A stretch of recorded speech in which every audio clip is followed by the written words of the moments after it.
Putain, j'ai vraiment les yeux qui partent en couille. C'est pas grave. Maintenant que Télérama nous a offert à tous ici une caution intellectuelle de ouf, je pense qu'on va pouvoir enfin dire de la merde sur cette chaîne, c'est cool. Mais ce sera estampillé Télérama. Ou pas.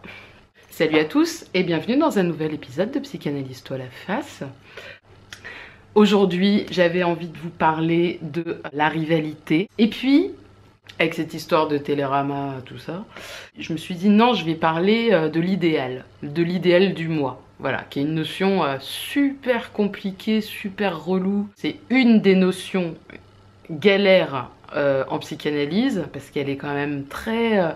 elle est hyper précise, et en même temps, elle a un début très vague, parce que t'as l'impression que Freud, on sait pas trop si il parle de moi idéal, d'idéal du moi, de surmoi, et parfois les trois se font des petits bisous entre eux. Bon, puis après Lacan, qui est quand même en mode psychopathe de la mort, il relit Freud et il dit si, Freud, c'est pas une petite bite, tu vois, j'ai rien contre les personnes qui ont des petites bites. Ça peut, enfin...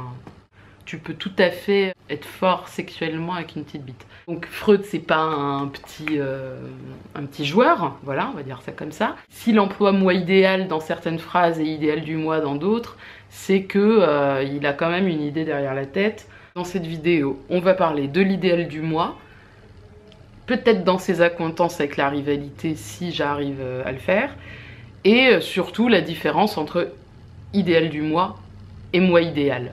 Bref, quand j'ai vu l'article dans Télérama, j'ai ressenti quelque chose de l'ordre de l'idéal se produire dans ma tête. Je me suis dit, waouh, chouette. Enfin, tu vois. Non, je me suis dit un peu plus que ça. Mais alors, pourquoi j'ai fait une espèce de... En fait, pourquoi j'ai fait une connexion entre rivalité et idéal du moi? Parce que finalement, l'idéal du moi, c'est un peu une instance qui... vers laquelle on tend. Il y a comme si on avait projeté devant nous un idéal, tu vois, un truc à atteindre. Elle est où? Elle est où, putain?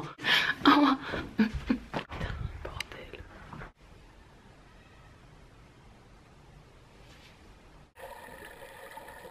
Putain, comment t'es gaulé?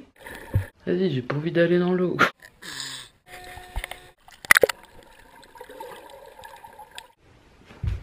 Aïe.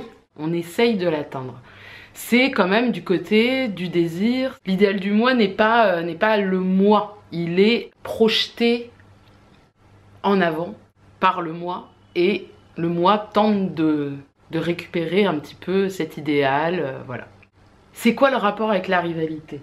Déjà petit, pour avoir les premières formes idéales à projeter, ça va forcément venir de l'extérieur, ça va être dans les grands schèmes généraux. Je veux être un jour aussi fort que papa, voire plus fort. Je veux être aussi belle que maman, voire plus belle. Donc, je vous donne des exemples extrêmement bêtes. Donc il y a une certaine forme de rivalité qui va de toute façon se mettre en place avec la personne qui permet de formaliser un petit peu l'objectif, le parent par exemple. Et il va y avoir aussi peut-être une rivalité avec ses pairs, P-A-I-R-S, c'est-à-dire les petits autres comme moi, pour atteindre cet objectif. La rivalité va rentrer en jeu de fait. Ça n'empêche pas de rester éthique. On peut être en rivalité avec les autres sans écraser les autres. C'est aussi par la rivalité, par le fait que... c'est-à-dire que l'autre, je l'aime ou je m'y... comment dire, soit on est dans l'amour, soit on est dans la mesure. Je me mesure à l'autre.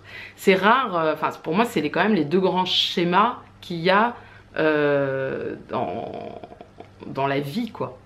Tu aimes quelqu'un, il y a l'indifférence aussi, mais à ce moment-là, bon, c'est pas vraiment une relation. Mais on va dire qu'il y a des relations d'amour, quelle que soit la forme d'amour, amour, amitié, etc. Bonne relation de travail, tout ça. Et dans la relation de travail, la rivalité. Ça peut se mélanger avec la rivalité d'ailleurs. Enfin...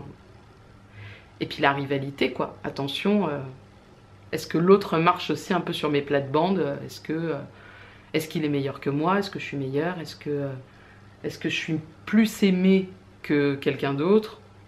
Est-ce qu'il y a aussi la rivalité en termes d'amour? Est-ce que je veux être mieux aimée de telle personne que cette autre? Et tout ça s'imbrique pour moi avec l'idéal. C'est la rivalité avec soi-même. C'est le fait de se mesurer à soi-même. L'idéal du moi, c'est à la fois un guide, et en même temps, si l'écart entre le moi et l'idéal est grand et presque trop grand, ça devient une forme de rivalité tyrannique. On va passer de l'autre côté de l'idéal du moi, dans la forme antérieure de l'idéal du moi, à ce que Freud appelle le moi idéal, une forme idéale de soi-même, ce que vit l'enfant finalement, le tout petit enfant. Hein. Une illusion de complétude, voilà. Après, rapidement, il y a le refoulement justement, parce que à un moment donné, le petit comprend que, bah, en fait, non, il n'est pas total, on l'a déjà vu, et donc, bon, bah, tu refoules le moi idéal, tu refoules cette forme complètement géniale, et puis, bon, bah, tu projettes un idéal devant toi, et là, c'est celui-là qu'il faudra atteindre.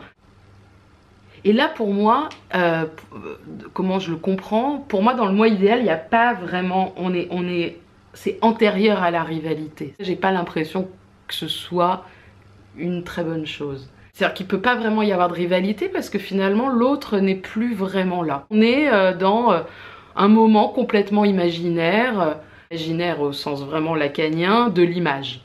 Dans le moi idéal, il y a cette chose de... cette croyance d'être absolument génial et intouchable. Donc il n'y a pas vraiment de rivalité, tu vois. Et quoi, t'as un problème avec mon trait d'eyeliner? T'as un problème? Prenons quelqu'un qui conduirait de manière complètement euphorique sur une route de campagne à 300 km/h. Et qui se fait arrêter par, je sais pas, au bout d'un moment, il est quand même repéré, il se fait arrêter par les gendarmes, et puis il sort de sa bagnole, il retire ses lunettes de soleil, il est là, ouais quoi, qu'est-ce qu'il y a, tu vois. Voilà, alors ça, c'est le trait de liner le plus chiant du monde, tu vois. Je sais même pas si c'est idéal du moi, ça c'est juste... ça c'est un trait de liner sur moi, tu vois. Là c'est moi idéal, enfin, ça dépend pour qui. Mais on va dire je me suis lâchée quoi. Ça c'est un trait de liner en mode sur moi, c'est-à-dire non mais quand même il faut être bien avec la société, tu vas pas non plus trop te faire remarquer, mais en même temps t'as quand même envie de mettre un trait d'eyeliner parce que t'es quand même un petit peu de l'amour, mais quand même il faut être dans le... Voilà, avec les autres, qu'est-ce qu'ils vont penser, machin. Idéal du moi, t'as un peu... Tu t'arrêtes quand même pas là, tu te dis non je vais quand même peut-être faire une petite virgule. Je vais la gérer. Je vais y arriver, je vais la gérer. Attends. Salut toi. Bref. Donc d'une certaine manière, moi je trouve que dans le moi idéal, il y a une démesure. Il y a quelque chose de l'ordre de la démesure. Et dans l'idéal du moi, il y a un petit côté rivalité avec soi-même. Genre, tu peux le faire, je me mesure à moi-même. Attention, aujourd'hui, je me mesure à moi-même. Wouh!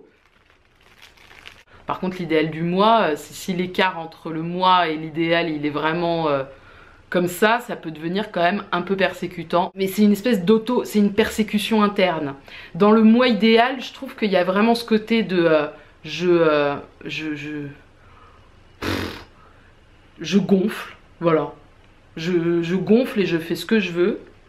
Ça va donner du clash. Mais j'ai pas l'impression que ce soit de la rivalité à proprement parler.